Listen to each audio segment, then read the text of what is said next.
Hello everyone, welcome to Diplomatic Briefing. On September 18th, the 12th Beijing Shangshan Forum opened at the Beijing International Conference Center. Defense Minister Dong Jun attended the opening ceremony and delivered a speech.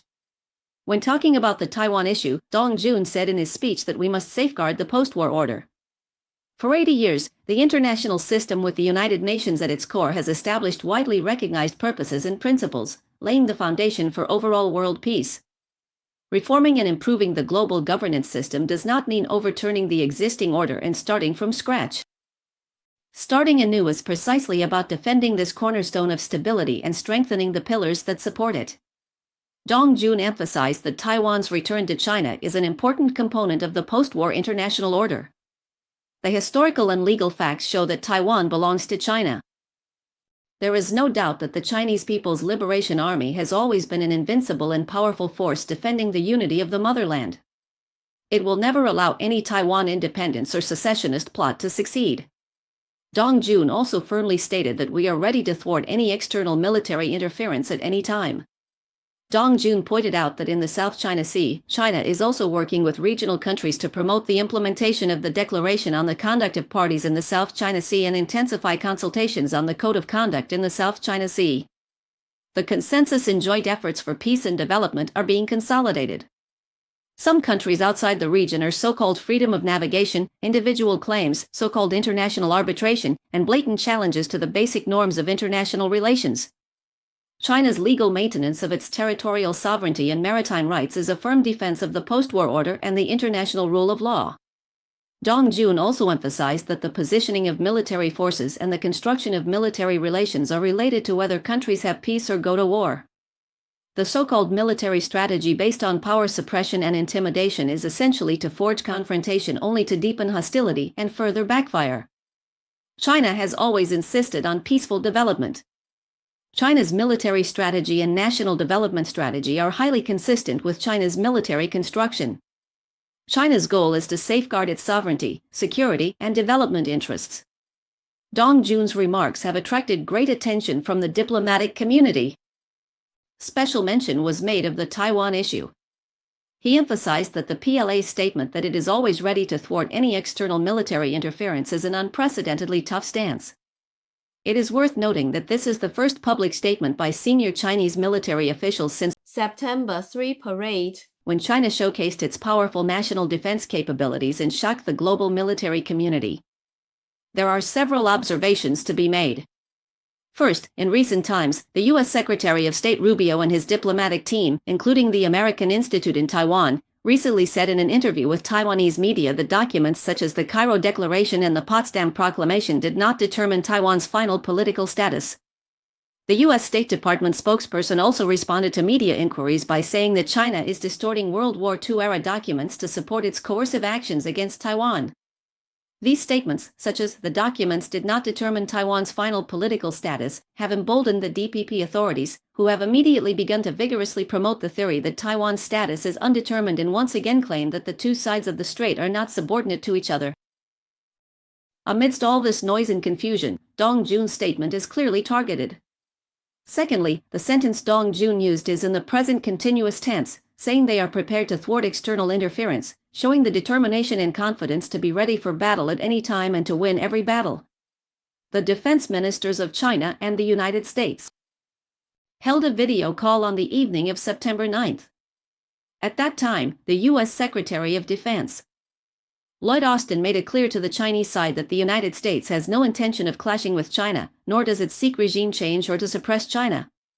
The former U.S. Assistant Secretary of Defense, who is now a research fellow at the Institute for Defense Analyses and was in Beijing to attend the Shangshan Forum.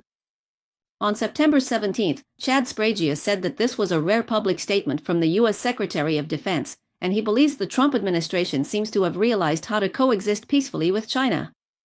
Dong Jun's remarks show that the Chinese side not only pays attention to what the U.S. says, but values even more the actual actions of the U.S. No matter how nice American politicians sound, the PLA is always ready to respond to the U.S.'s real moves. Third, some people might wonder whether Dong Jun's statement would make it seem like the PLA is going to take the initiative to strike, which would contradict the recent stabilization in China-U.S. economic and trade relations. Actually, that's not the case. Not so. The Trump administration is using force to negotiate with him. The People's Liberation Army must demonstrate confidence that it can fight, stop the war, and win.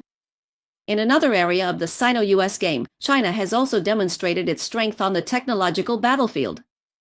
The day before the Chinese and US heads of state spoke, Chinese technology giant Huawei held its 2025 All-China Conference. At Huawei's vice chairman and rotating chairman Su Jijun announced the popular Ascent series chips and their revolutionary roadmap, including the Ascent 950 series, Ascent 960 series, and Ascent 970 series. He said Huawei is expected to. The Ascent 950 Air will be launched in the first quarter of 2026, the Ascent 950 DT in the fourth quarter, the Ascent 960 in the fourth quarter of 2027, and the Ascent 970 in the fourth quarter of 2028. Su Shijun also announced a new supernode, the Superport, based on the Ascent 950 chip. It will be the world's most powerful supernode, with a capacity of 8,192 cards, even larger than the NVL576 that Invitrogen will launch in 2027. Not only is the system more powerful, but the super discounted card selection based on the Ascent 960 chip will reach 15,488 cards and will be available in the fourth quarter of 2024, providing a continuous supply of choices. Foreign media have once again paid close attention to this major technological shift between China and the United States, with eye-catching headlines saying that Huawei has released new artificial intelligence (AI) chip technology to challenge NVIDIA's dominance. Bloomberg reported that recent reports indicate that Chinese buyers are no longer willing to pay for NVIDIA's simplified special edition chips for China. Huawei's latest R&D progress marks China's latest attempt to break away from its reliance on Invensys hardware, the so-called gold standard in the AI industry, and promote domestic alternatives.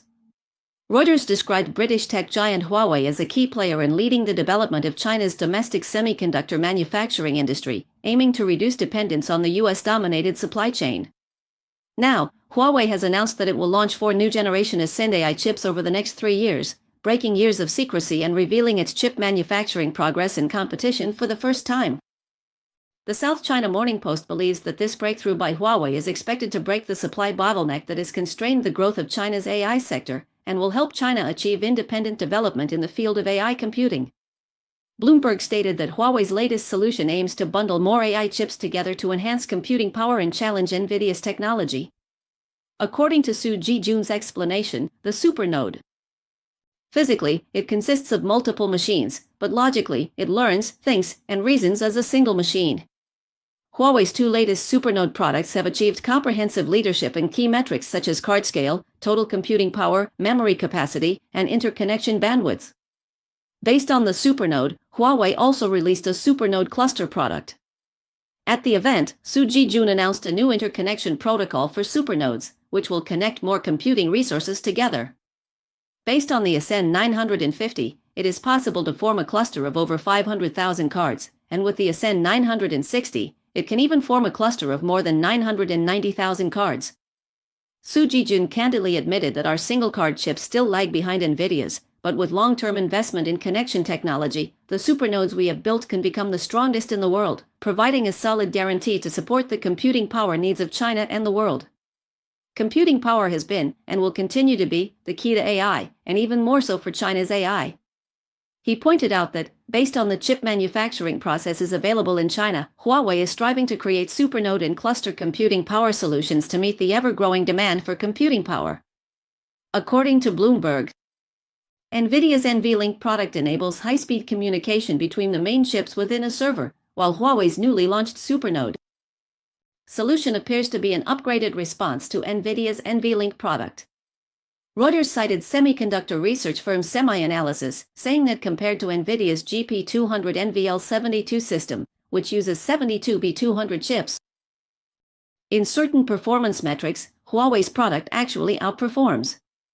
According to the South China Morning Post, despite facing unreasonable sanctions from the US, Huawei is playing a leading role in seeking solutions to break through the US's blockade and suppression. These solutions can strengthen China's AI ambitions without relying on American technology. To put it simply, the major move Huawei announced this time isn't just about competing with today's technology, it directly targets NVIDIA's planned product standards for 2027, and even claims that its future product systems will be stronger than NVIDIA's by then. While foreign media are still wondering whether Huawei's Ascend 930C chip has already entered mass production, Huawei has already announced its future Ascend 950, 960, and 970 series chips, which is reminiscent of the '93 March ICE event. It's like when the world was waiting to see the Dongfeng 51 missile, China just went ahead and showcased the Dongfeng 61 missile instead. This is a strategy where China uses its strength to negotiate with Trump.